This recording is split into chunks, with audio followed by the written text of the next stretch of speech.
મોરબી પુરવઠા અધિકારી, fire team અને નગરપાલિકા ટીમ દ્વારા એલપીજી ગેસ સિલિન્ડરને લઈ કાર્યવાહી હાથ ધરવામાં આવી હતી, જેમાં ગેરકાયદેસર એલપીજી ગેસ સિલિન્ડર રાખતા દુકાનદારો પર કાર્યવાહી કરવામાં આવી હતી। તપાસ કરતા વધુ ગેસ સિલિન્ડરનો જથ્થો મળી આવતા દુકાનો સીલ કરવામાં આવી હતી, જેમાં મુખ્ય બજારમાં આવેલ Raj trade point, Devchand Vashram and sons અને બુરહાની ટ્રેડર્સ નામની 3 દુકાનોને સીલ કરાઈ હતી। ગઈકાલે અમને એક માહિતી મળી હતી, જે અનુસાર આપણા નગર દરવાજા વિસ્તારમાં 3 દુકાનોમાં સિલિન્ડર બહાર રાખવામાં આવતા ને વેચાણ કરવામાં આવતું, એના દ્વારા અમે તપાસ કરી। એ લોકોએ રિટેલ વેચાણ માટે જે તે સાથે કરાર કરેલ, પરંતુ નિયમ એવો છે કે રિટેલ વેચાણ માટે જ્યારે કરાર કરે ત્યારે ટોટલ 100 કિલો કરતા વધારે જથ્થો એ રાખી શકે નહીં સ્ટોરેજમાં। આ લોકો પાસે 100 કિલો કરતા વધારે જથ્થો હતો, જે ખૂબ ગીચ વિસ્તારમાં જોખમી રીતે સંગ્રહ કરવામાં આવ્યો હતો।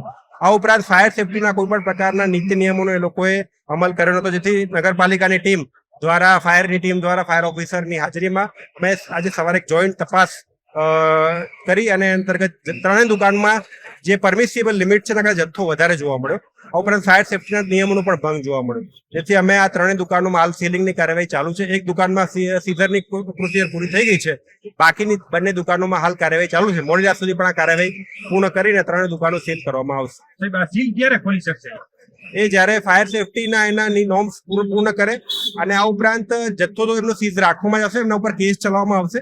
પેટ્રોલ રૂલ્સ અંતર્ગત માન્ય કલેક્ટર સાહેબ કેસ ચલાવીને અને એમને રજૂઆતની એક તક આપશે, ત્યારબાદ એમના પર દંડની કાર્યવાહી થશે। આની પહેલા પણ અમે 5 એજન્સીઓમાં તપાસ કરી હતી, એને પણ અત્યારે પ્રોસિજરમાં છે। એ જ રીતે આને પણ અમે કાર્યવાહી કરીને કેસ ચલાવીને અને યોગ્ય દંડ કરીને જો જથ્થો અમને એવું લાગશે કે આ જથ્થો એમને પરત દેવા જેવું નથી, તો પછી એ કેસ બાદ જ એ નક્કી થશે, પરંતુ એ કેસની કાર્યવાહી પૂર્ણ થયા બાદ જ એ નક્કી થશે।